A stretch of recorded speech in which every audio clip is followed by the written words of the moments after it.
Yay. Hi, everyone. My name is Ilka Gobius, and I'm here today with Elaine Banoob. And together we represent the Code Red Security PR Network, a global network of PR agencies that offer cybersecurity PR support. And we're your hosts for today. Our agenda today is quite comprehensive. Sorry, that's who we are.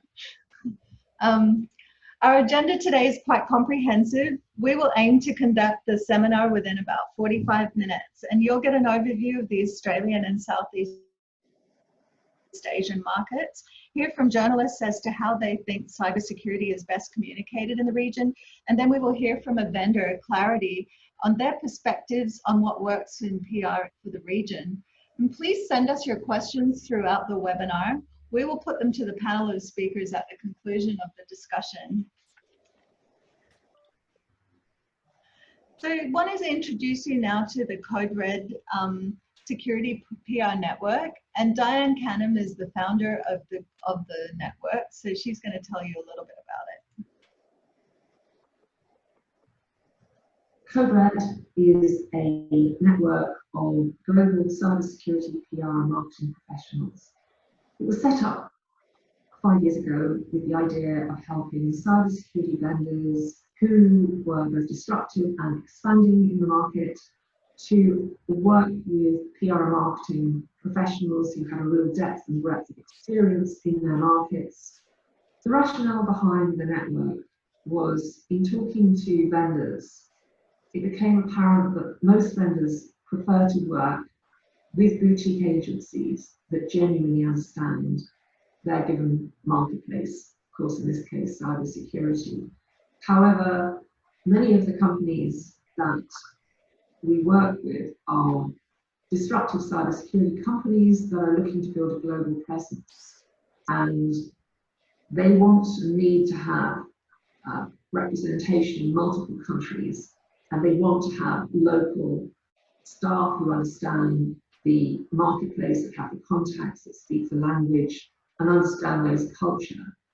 However, they want to be able to coordinate and manage that agency network centrally. So Code Red was born of the need to provide both expertise and specialization, but at the same time provide geographical expansion with the ability to coordinate centrally. Thanks. I'm now going to hand over to Elaine, who's going to show you how the Code Red Security PR Network works, and who will also give you an overview of the Australian market. Thank you, Ilka.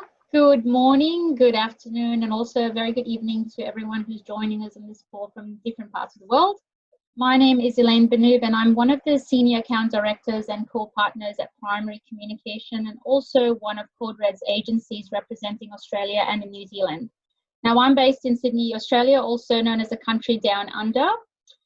Diane gave us a great overview of our approach, and this infographic really puts the numbers into perspective.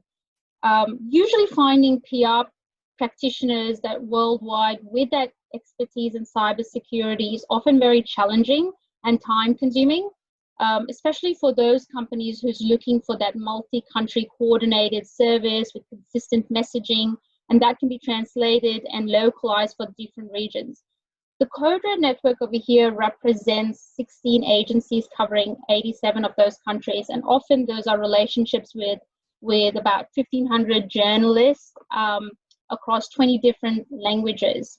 So collectively, we've got about 250 years of experiences in providing strategic publicity campaigns, advocacy campaigns across retainers and projects. Next slide, Ilka, please. So now I'm going to go into a deep dive into the Australian market. So if you go to the next one, cybersecurity, if you can see, is and continues to be one of the top priorities in Australia. If you look at organisations across a range of sectors, from our government, all levels of government, state and federal, healthcare, education, even the essential service providers, our critical infrastructure continues to be targeted. In the last 6 months alone, we've seen an increase of cyber attacks by 19%. And if you look at our last financial year 30th June 2020, we've reported 2,200 cyber incidents. And if you do the media math, that equals about 6 incidents per day. So if this continues at the same rate, this will cost SMBs or our economy $29 billion every year. So if we go to the next slide, and I think this webinar is quite pertinent for us to be talking about why cybersecurity PR is different and how our approach needs to be different. Just last week, the Australian government released its 2020 cybersecurity strategy, which includes an investment of $1.67 billion over 10 years to achieve that umbrella vision of creating a more secure online world for not only Australian businesses, but your essential services and the individuals, so the community itself. So that's going to be translated into funding, which will look like, which will have the Australian Cybersecurity Task Force to push the cybersecurity standards as well as new regulations, looking at new ways to shut down cybercrime, as well as predictive analysis across the dark web. Also, one of the main important topics or points one of the main issues in Australia is actually building that cyber skills pipeline. So a lot of funding is going to go into scholarships, apprenticeship style courses in higher education, or even looking at the cybersecurity courses for professionals. There's a lot of public awareness campaigns that's going to be run on cyber threats, and also stronger partnerships with the joint cybersecurity program. If you go to the next slide, please.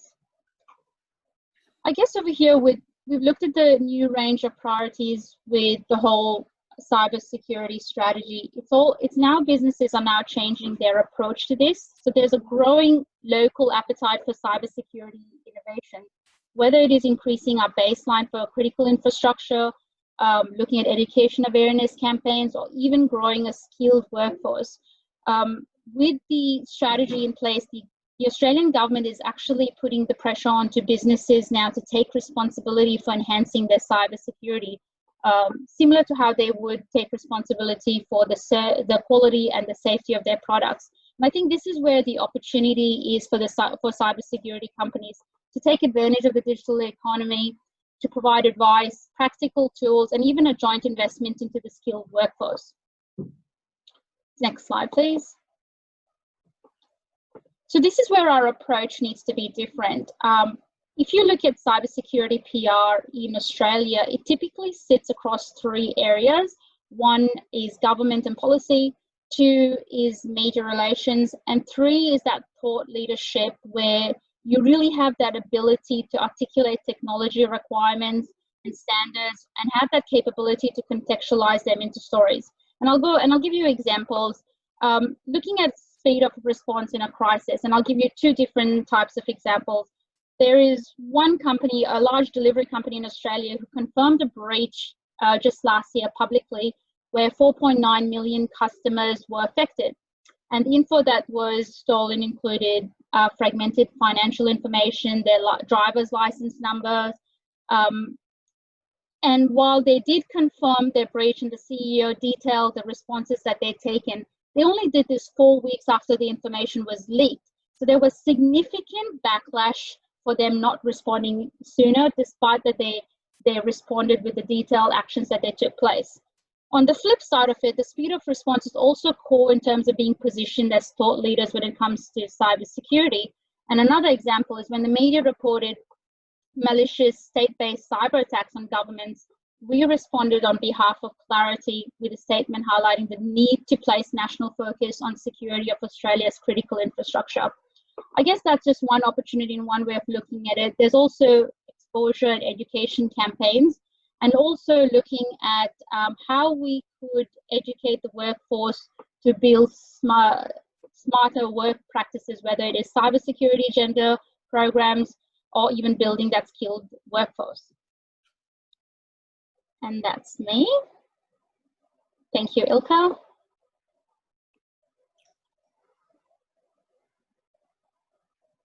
Oh, I think Ilka, you're on mute.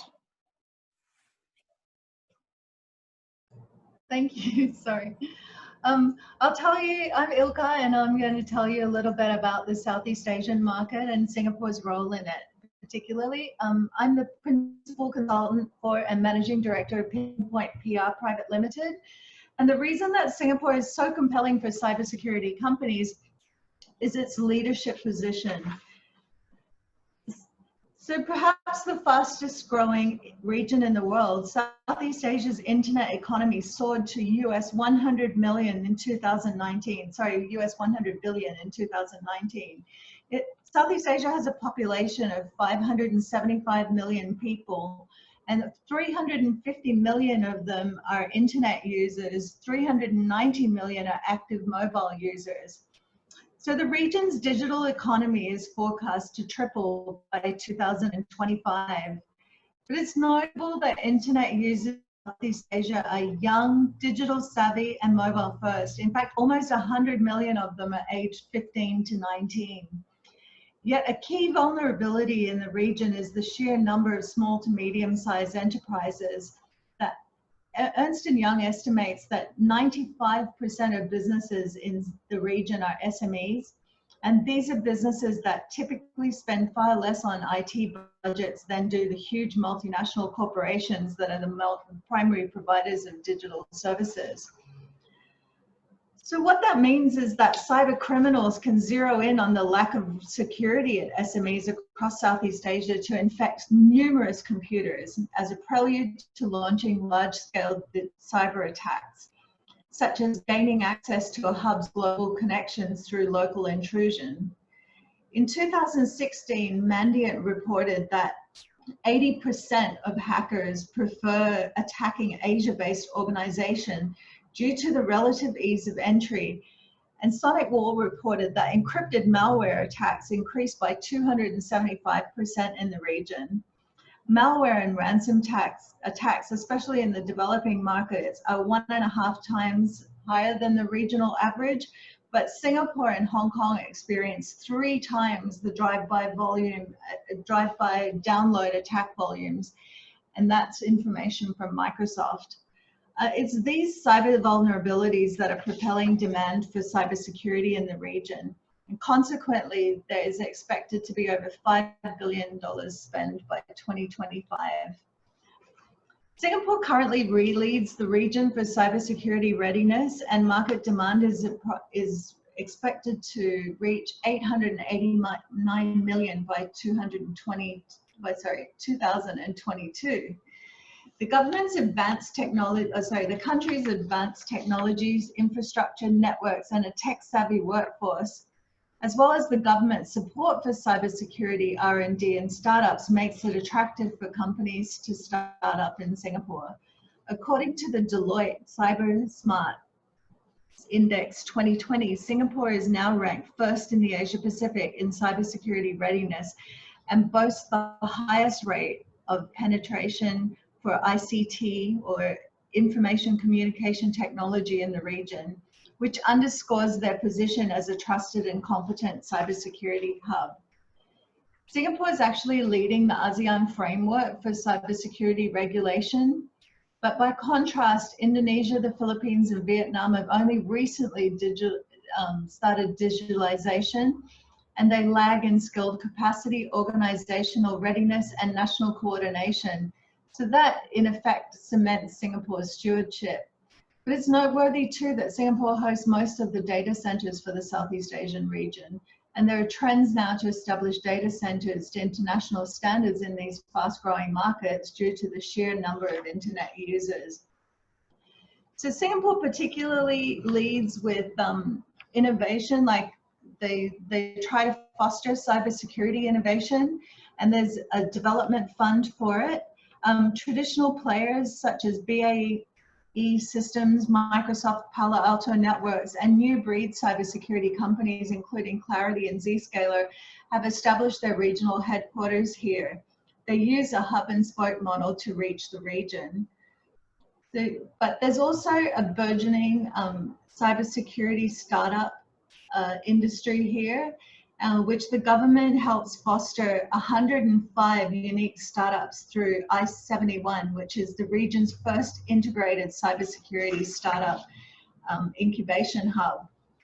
And some homegrown startups like Harangi have become very competitive regional players because they've been able to adeptly bridge the knowledge that exists in international cyber security communities and operate with the business practices that better suit local small to medium-sized enterprises in the region. The nation also supports diversity and is actively building female talent and has support groups such as Women in Cyber to help women build a career in cloud security. It's notable too that the Singapore government has committed to spend an additional $1 billion to shore up the nation's cyber and data security capabilities. This is particularly important in the pandemic situation because digitalization or digital transformation of businesses is now occurring very rapidly. But despite its technical prowess, we are still vulnerable and cyber attacks continue to materialize. And at times like that, public relations is invaluable because in addition to what Elaine said and the practices that we do for PR in cybersecurity, we also have to formulate very swift and transparent public responses to data breaches. We work with our clients in situations like this, as most of the Code Red Security PR Network's clients are vendors. We make sure to get their thought leadership across through commentary and opinion editorials, for example.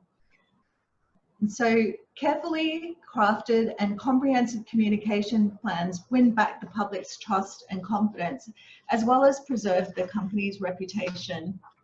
So we'll now talk to a couple of journalists. Stuart Corner is the editor of IoT Australia, and he's been reporting and analysing and commenting on developments in information technology, cybersecurity and telecommunications for more than 30 years. And also we've got Victor Ng joining us. He's the editor-in-chief of CyberSec Asia and for Digicon Asia, where he oversees all the editorial content and production for the Cybersecurity Asia and Digicon Asia websites. So gentlemen, I wonder if we can discuss today why is reporting on cybersecurity different from other aspects of tech? Would you like to go first, Stuart? Okay, thanks, Ilka. I think one of the big differences is that it covers a huge range of different techniques and technologies, and they're often very complex and very hard to get across in simple terms that people can understand. You know, companies have different approaches. They might have a unique approach to cybersecurity, but unless you have a really good understanding as to what that is, it's very hard to communicate that in simple terms.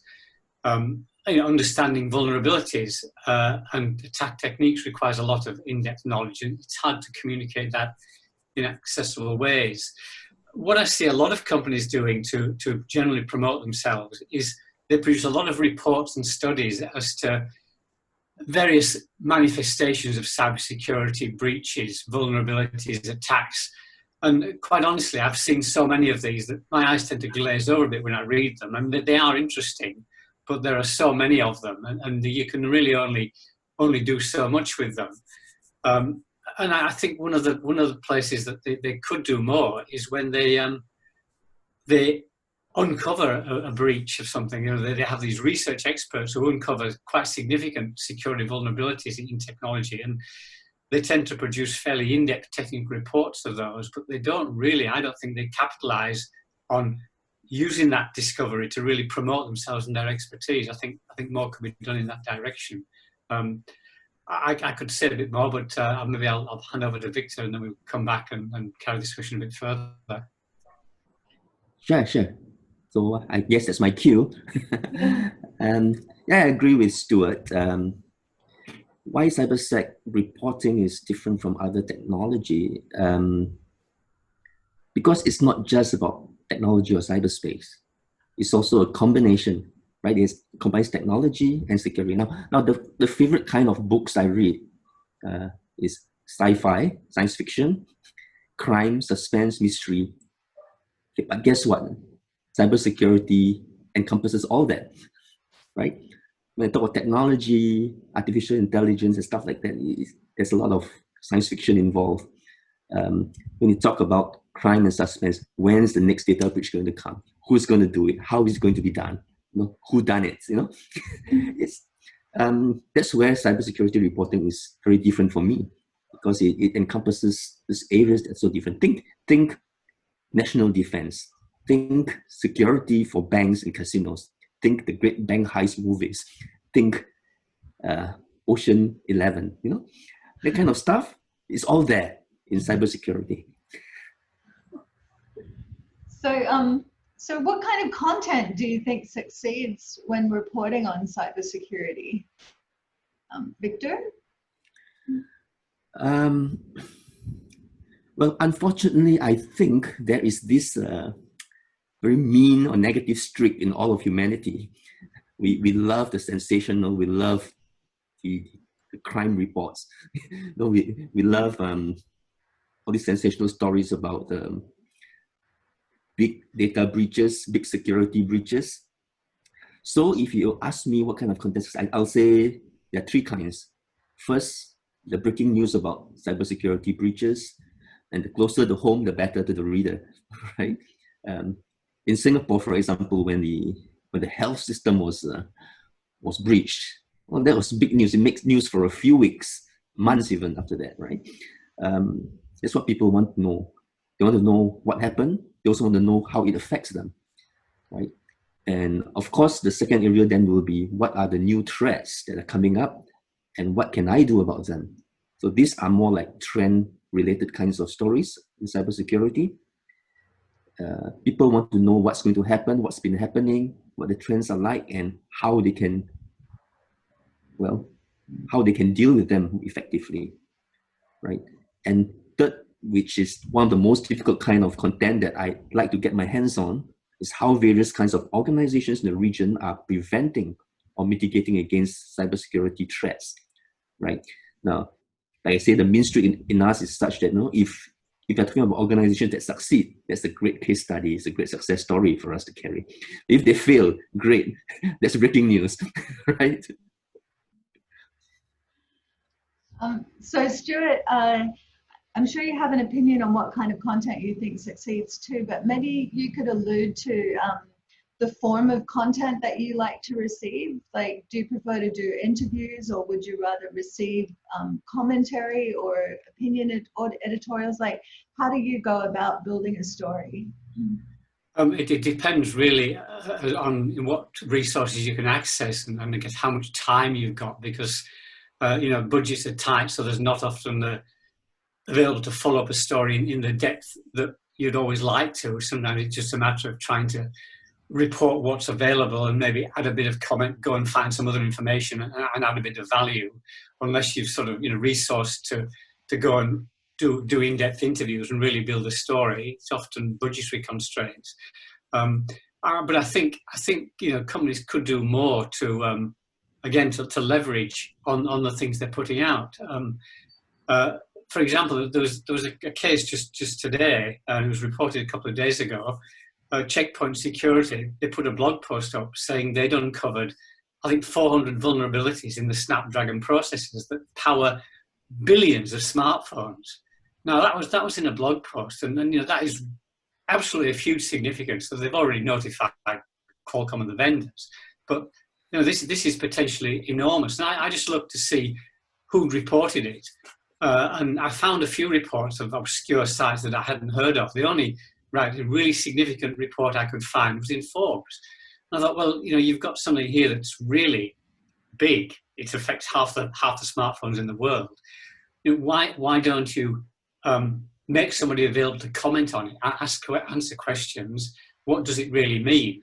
Because the blog post tends to be, well, it looks at what the vulnerability was, but it doesn't really put into context the magnitude of it. I think that people are fairly technical, and they say, well, this is what it was, not this is what it means to the wider world. And I think those opportunities could be better realised. I think companies could do more to just generally try and reach out and put some of their things in more ordinary terms. You often see stories of a vulnerability in some bit of consumer equipment that has huge potential weakness. But again, it's not always really exploited to promote the solutions, to the protections against it, or to raise a really awareness of the scale of these things.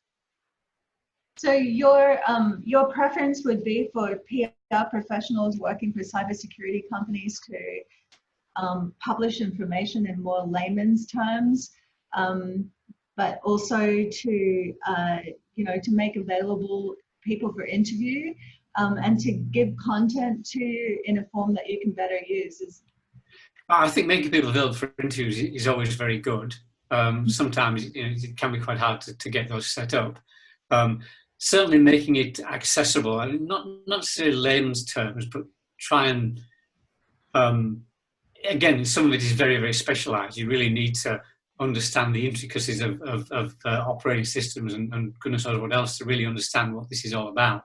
Mm-hmm. So it's not totally layman's terms, but making it more understandable. I think that is really quite a challenge that could be done better to explain how these vulnerabilities are discovered and what they are and how they can be protected against.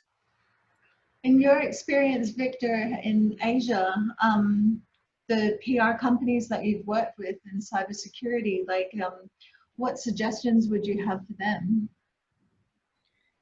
Yeah, I agree with Stuart that that there's so much data, so much information available, right? All kinds of data breaches, all kinds of cybersecurity issues happening, that it's quite impossible sometimes to try to report on everything, and not everything becomes meaningful anymore, right? So it comes to the scale, right? Now, if there's a data breach, what scale are we talking about? If it's a major scale, of course, that's a very important news.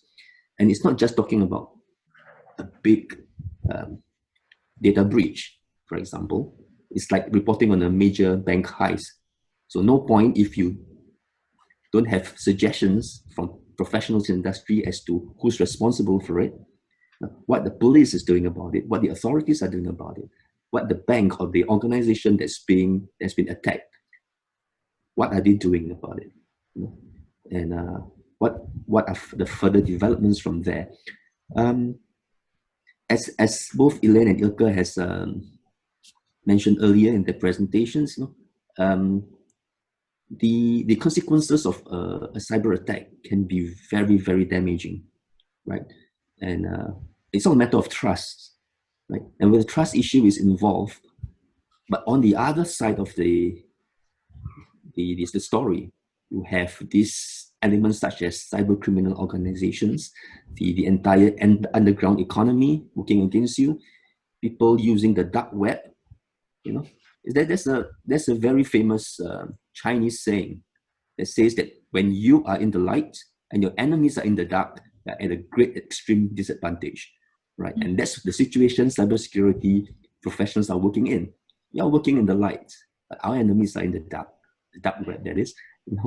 So yeah, these are the kinds of things that the lay people don't have the relevant information or the right tools to dig into. And it's for us, PR and journalists, working together to get all this to the surface for the public's consumption. Okay. So in all your years of reporting on cybersecurity PR, what is one successful example that's really stood out for you? Perhaps? Yeah, this was a hard one, Ilka, but one that I still remember, and this was many, many years ago in the dark ages before the internet. And it wasn't necessarily very ethical. In fact, it was totally unethical. But in those days, what was the precursor of Telstra here, the Overseas Telecommunications Commission, had a proprietary email system called Minerva. And I remember distinctly at a conference, there was some guy who, I think he had some sort of security company, and he got up in front of the audience and said, "I've hacked their email. Here's all the messages from so-and-so, one of their executives." So he'd broken the security, which probably wasn't very good in those days, but it certainly got him plenty of publicity. As I said, it probably wasn't very ethical, but that's one I remember very well. Thanks, Stuart. What about you, Victor? Have you got an outstanding case?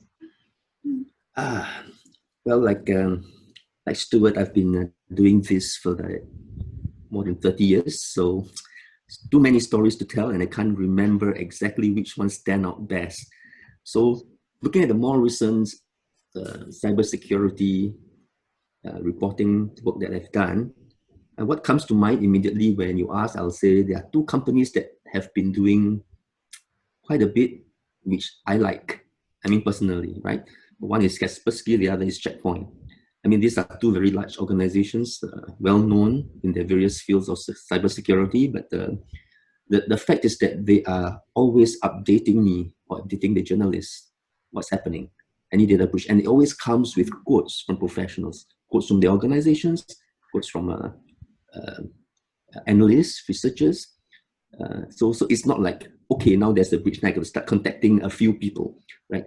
They tell me there's a breach and they give me some commentary, right? And I can build on that faster. Okay. So the news goes out faster, right? Instead of me having to talk to another 3 different people, I need to talk to only 1 or 2 more people, you know? Yeah. I think that helps. And that's one where I feel that these two organizations have succeeded. Mm-hmm. And they are also very responsive if you write to them for proactive quotes. When there's a new threat, when there's some rumor going on, or when there's an actual security breach, you ask them for their perspectives. They are quick to try to get back to you with something, right? And finally, yeah, I mean that's where I see how they can do that. In fact, they often come up with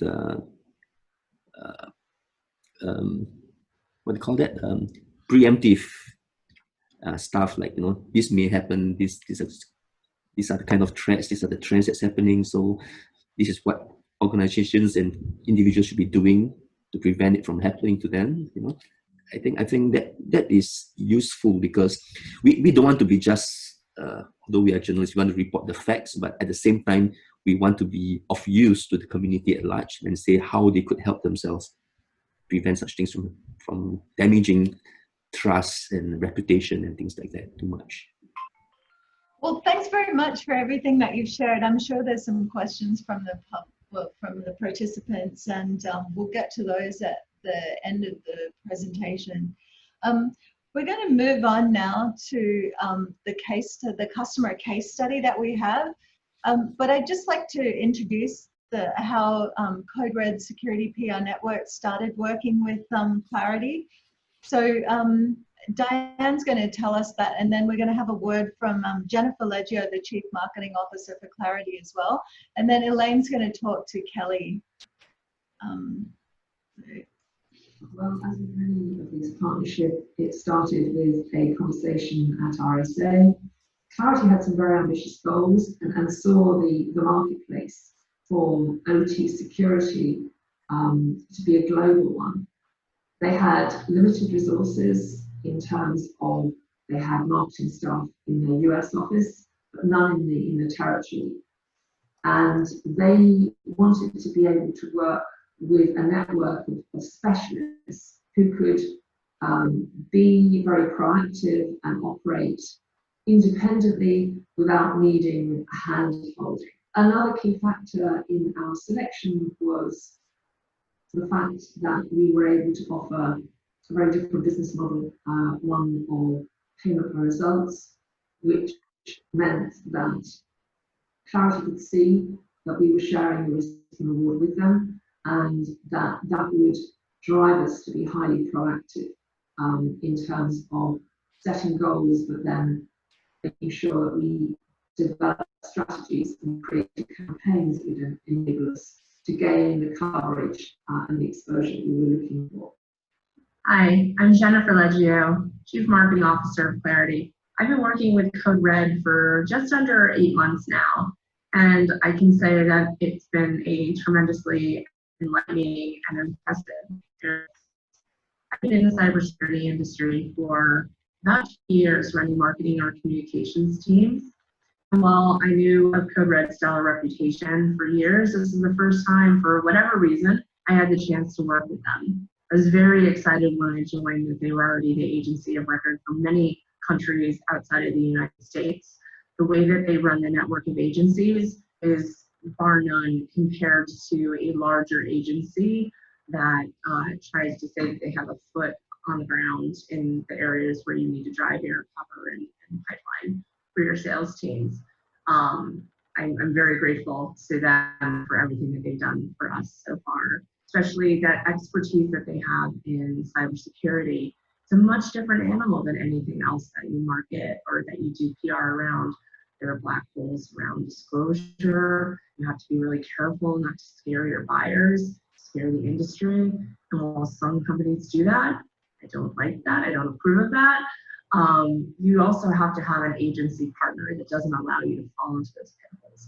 And Code Red is really good about doing that. I'm very grateful for their support and look forward to many more years of working with them. Right, with that, sorry. With that, I'm going to hand over to Elaine, who will talk to Kelly. Right, thank you, Ilka. I would like to welcome Kelly Ferguson at Claroty, and Kelly joins us all the way from California today and is the Director of Communication at Claroty. Kelly, thank you so much for joining us today. I know it is a very odd time on your side of the world. What topics, can we start by saying what topics does Claroty explore? Hi, yeah, thanks for having me. Really happy to be here. So in terms of topics that we explore, what Claroty offers is security solutions for operational technology, or OT as we call it. And this is used by companies in manufacturing, water and energy utilities, transportation, pharmaceuticals, all kinds of critical infrastructure. And those OT systems are connected to IT systems, which opens them up to all kinds of cyber risk. So that's the main topic that we're focused on. But within that, especially in the age of COVID and the pandemic, with all of the rapid rise in remote work, this has really heightened the need for secure remote access solutions. So we offer something like that enables secure remote access to OT systems for employees who are remote. So that's become a really important topic for us, even more so than it was before. And then another key area that we focus on is digital transformation and how this is driving the convergence of IT and OT networks, and how the more that those systems become connected, the more cyber risks that OT systems become exposed to. So those are some 3 key areas that we're focusing on. Great, thank you, Kelly. And you've been in the industry for a very long time. So what for you is the most easiest aspect of working with the Code Red network? I have been doing this for several years, but this is actually in my role at Claroty. This is one of the first times that I've overseen such a broadly international program for PR, and so working with Code Red has been a godsend in that regard.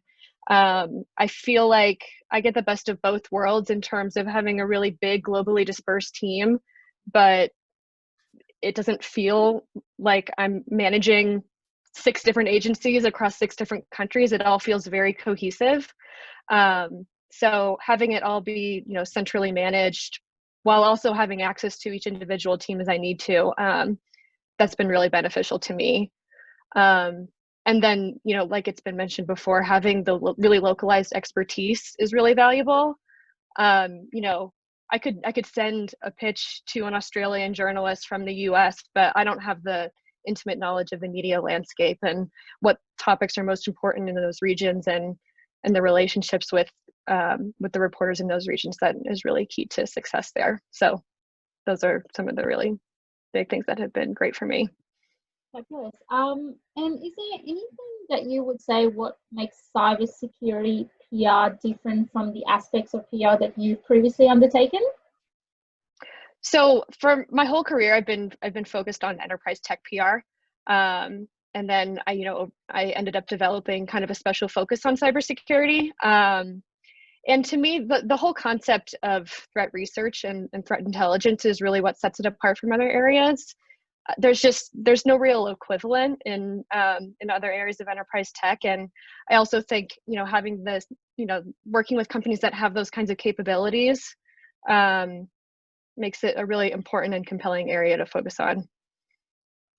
Well, thank you, Kelly. That's actually fantastic. I'm just conscious of time. It is 1:40.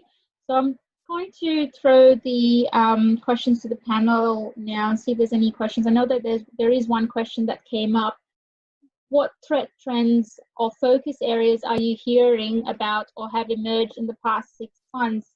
I guess, Stuart, Victor, do one of you want to take that?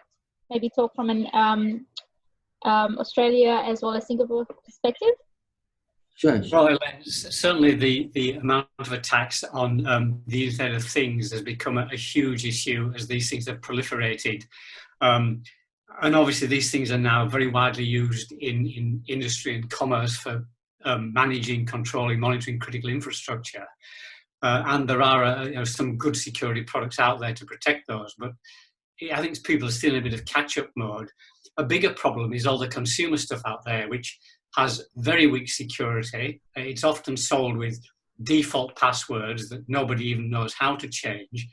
And while the impact directly might be not too severe, those things are being used to create botnets that can be used for all sorts of nefarious purposes. And what you see around the world now is governments moving to initially have voluntary codes. I mean, the UK was one of the first. They've gone from a voluntary code of practice that asks manufacturers to put in certain features and certain safeguards. They're now moving to legislate. ETSI, the European Telecommunications Standards Institute, as was, they've just come out with their first standard for security of consumer IoT devices. Australia's looking at something. So, there are moves now to beef up protections of these devices, and it can't come soon enough, to my mind. That's one of the big problems. And, people don't always realise the potential consequences. You've had things where child's toys have been hacked and somebody talking to the child through their toy, for goodness sake, it can be really bad. So that's one of the big issues, as these things have proliferated hugely. And as I say, they're now becoming more widespread in critical infrastructure. It's becoming connected to the public internet, which it never used to be, making it accessible to all the bad guys out there. Thank you, Stuart. And are you seeing the same trend as well in your region? Well, I'd just like to say 3 things that's happening. First of all, I think like Kelly briefly mentioned earlier, over the last 6 months, the COVID-19 pandemic has been a very major issue. And in December 2019, there were just a few hundred sites worldwide that's focused on coronavirus. But by March and April, there were hundreds of thousands of them. And at least 70% of them are actually nefarious, at least suspicious. But many of them are actually cyber criminal to that extent, But then second area that I've seen more recently was it's about the reCAPTCHA dialog boxes. We know that Google cannot block these dialog boxes because it's meant to let organizations know that the person responding is not a robot, right? So it becomes a necessary tool for authentication, right? But cyber criminals are now using these dialog boxes to get behind what Google can block, so that unknowing end users are easily trapped because of that. So they are using tools. They are using tools like this to get us in, So whether you like it or not, they are going to innovate, and we have to innovate faster just to keep up with them. And the third thing, which I think is more serious and which is relevant to the next question that actually Luke asked about 5G, right? Deepfakes. Deepfakes will be one of the major issues. And with 5G, because in Southeast Asia, for example, you look at Vietnam, you look at Indonesia and Philippines, for example, their connectivity is largely on mobile, not via Wi-Fi or internet. And with 5G coming on, mobile will be able to give you even more speed in terms of video uploads and downloads. And deepfakes play on that, right? So I think there's a major deepfake issue coming up in the region very, very quickly already. I mean, it's not going to be just misinformation and disinformation. It can actually lead to cyber warfare anytime. Right. There's one more question that's come up, and that's to Kelly. Kelly, what partnerships have you seen in enterprise technology that have driven effective cyber defenses?